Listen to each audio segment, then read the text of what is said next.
ஜாபர் சாதிக்கின் சென்னை வீட்டை சீல் வைத்திருக்கிறது டெல்லி மத்திய போதைப்பொருள் தடுப்பு பிரிவு அதிகாரிகள். இது பற்றிய மேலும் விவரங்களை செய்தியாளர் சசிதரன் வழங்க கேட்கலாம். வணக்கம் சசிதரன்.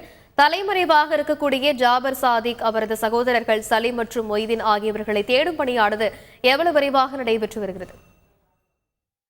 டெல்லியில் 2000 கோடி ரூபாய் மதிப்புள்ள போதைப் பொருள் பறிமுதல் செய்யப்பட்ட சம்பவத்துல மத்திய போதை தடுப்பு பிரிவு போலீசார் ஜாபர் சாதிக்கின் இல்லத்திற்கு சீல் வைத்துவிட்டு சென்றிருக்கிறார்கள். சென்னையை பெரும் பரபரப்பை ஏற்படுத்தக்கூடிய இந்த விவகாரத்தில் மயிலாப்பூர் பகுதிக்குட்பட்ட டுமிங்கு பக்கம் அருளானந்த நகர் பகுதியில் வசித்து வருபவர் ஜாபர் சாதிக். இவர் முன்னாள் திமுக பிரமுகர். இது மட்டுமல்லாது சினிமா துறையில் தயாரிப்பாளராகவும் இருந்து வருகிறார். இவரது ஜேஎஸ்எம் பிக்சர்ஸ் என்ற கூடிய பகுதிகளில் இவரது அலுவலகங்களிலும் போலீசார் சோதனை நடத்தி வந்திருந்தனர். இந்த நிலையில மத்திய போதை தடுப்பு போலீசார் நேற்றைய தினம் அவர் இல்லத்திற்கு ரகசியமாக சோதனையை நடத்தியிருக்கிறார்கள். குறிப்பாக ஏற்கனவே டெல்லியில் இருக்கக்கூடிய அலுவலகத்திற்கு நேரில் ஆஜராகி உரிய விளக்கம் அளிக்கும்படி அவரிடம் சம்மன் அனுப்பியிருந்த நிலையில் அந்த சம்பவம் தொடர்பாக இதுவரை ஜாபர் சாதிக் மற்றும் அவரது சகோதரர்கள் எந்த ஒரு விசாரணைக்கும் ஆஜராகாத நிலையில தற்போது அவரது இல்லத்திற்கு நேற்று சோதனையானது நடைபெற்றிருக்கிறது.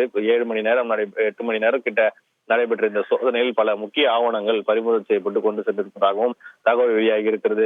அதன் பின்னராக அவரது இல்லத்திற்கு வேற யாரும் செல்லக்கூடாது என்கிற ஒரு காரணத்திற்காக மத்திய போதை தடுப்பு பிரிவு போலீசார் அவர் இல்லத்திற்கு சீல் வைத்து சென்றிருக்கிறார்கள்.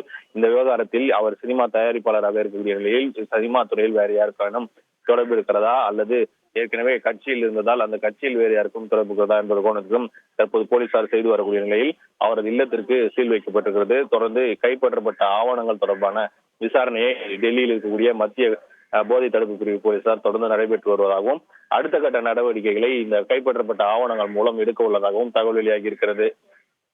விரிவான விவரங்களுக்கு நன்றி சசிதரன். செய்திகளை உடனுக்குடன் தெரிந்து கொள்ள உடனே சப்ஸ்கிரைப் பண்ணுங்க.